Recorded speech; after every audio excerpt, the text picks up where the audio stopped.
नमस्कार दोस्तों, आज हम शुरू करेंगे। 3-4 क्वेश्चन हैं जो कि बहुत ही आवश्यकतापूर्ण है क्योंकि ये सब क्वेश्चन जो है अक्सर एग्ज़ाम में पूछे जाते हैं। हाई स्कूल के एग्ज़ाम में ये एसएसटी में अक्सर पूछे जाते हैं। इसका पहला क्वेश्चन है, रूमानी या स्वच्छंदतावाद क्या था? रूमानी या स्वच्छंदतावाद क्या था? ठीक है, तो इसका मतलब होता है रूमानीवाद एक ऐसा सांस्कृतिक आंदोलन था जो एक अलग तरह की भावना का विकास करना चाहता था।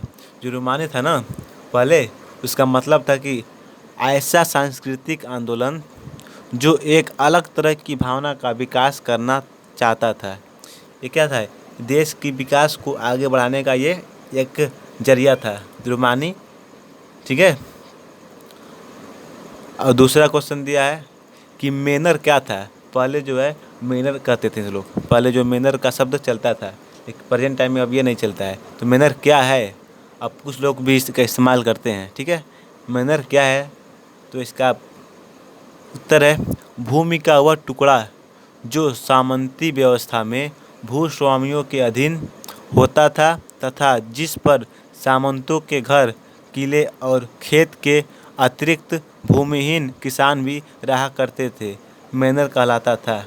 इसका मतलब ये है कि भूमि का वह टुकड़ा जो सामंती व्यवस्था में भूस्वामियों के अधीन होता था, यानी भूस्वामी का मतलब ऐसे लोग जिनका भूमि अधिक संख्या में होता है, अधिक होता है, पर्याप्त होता है, जो कृषि करने में अधिक इस्तेमाल करते हैं भूमि का, अधिक उनके पास खेती होता है। जिनके पास अधिक खेती होता है उन्हें बोलते थे पहले भूस्वामी, भूमि स्वामी इसे बोलते हैं, भूमि स्वामी। तो उन्हीं के अंडर में ये सभी चीज़ रहता था। तो भूस्वामियों के अधीन होता था तथा जिस पर सामंतों के घर, किले और खेत के अतिरिक्त भूमिहीन किसान भी रहा करते थे।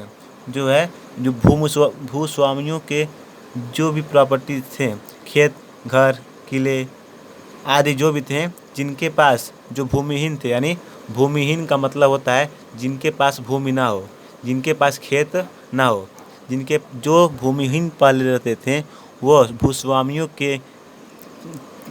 भूस्वामियों के कृषि कार्य में हाथ बटाते थे। उनकी खेती में अपना जो है व्यापार करते थे, उनके खेती में काम करते थे और उनके घर में, किले में, खेत में काम करते थे और रहते थे। जो भूमिहीन थे, जिनके पास जो है भूमि नहीं था, वही जो है मैनर कहलाता था। इन भूस्वामी और भूमिहीन को लेकर जो है मैनर शब्द का इस्तेमाल किया गया है, मैनर शब्द का उपयोग किया गया है। ठीक है, यही जो है मैनर कहलाता है। ठीक है, और अगला है, इटली का एकीकरण कब से माना गया है? इटली का जो एकीकरण है कब से माना गया है? कब से जो है एकीकरण उसका शुरू हुआ था? इटली का जो है एकीकरण है 1859 से 1871 के बीच हुआ था। ठीक है, इटली का एकीकरण 1859 से 1871 के बीच हुआ था। ठीक है, और अगला क्वेश्चन है, रक्त एवं लौह की नीति से क्या आशय है? ठीक है, इसका उत्तर है जर्मनी के एकीकरण के समय प्रधानमंत्री बिस्मार्क ने यह नीति अपनाई। बिस्मार्क को अपनी सैन्य शक्ति पर अटूट विश्वास था, अतः रक्त बहाने में विश्वास करके युद्धों की ओर बढ़ा। जो रक्त और लौह की नीति जो था वह जर्मनी के एकीकरण के समय हुआ था। ठीक है, जब जर्मनी का एकीकरण हो रहा था तो उसके समय यह बनाया गया था। ठीक है, उतनी समय जर्मनी के प्रधानमंत्री बिस्मार्क ने यह नीति अपनाया कि अपनी सैन्य शक्ति को बढ़ावा देना है, अपनी जो सैन्य शक्ति है, जो सैन्य बल है, उसे आगे बढ़ाना है। और उनको विश्वास था अपने सैन्य बलों पर कि हमारा जो सैन्य बल है उन पर अटूट विश्वास था कि हमारा सैन्य बल हमारा साथ देगा और ये विजयी होने में हमारा सहायता प्रदान करेगा। इस पर उनको जो है अटूट विश्वास था।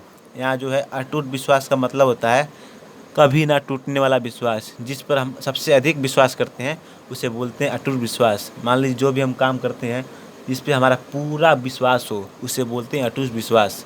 अटूट विश्वास जिस पे हम अच्छी तरह से भरोसा कर सकें उसे बोलते हैं अटूट विश्वास। ठीक है। तो अतः रक्त बहाने में विश्वास करके युद्धों की ओर बढ़े उन्होंने रक्त बहाने में यानी अपनी खून को बलिदान देने में वो जो है विश्वास रखते थे कि ये बहाएंगे। ये आप जानते हैं कि किसी काम को करने से पहले कुछ हमें देना पड़ता है।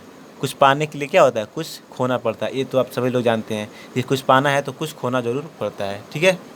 अगर आपको यह वीडियो अच्छा लगा या इससे किसी भी प्रकार का नॉलेज हुआ तो इस वीडियो को लाइक और सब्सक्राइब करना मत भूलिएगा। जय हिंद।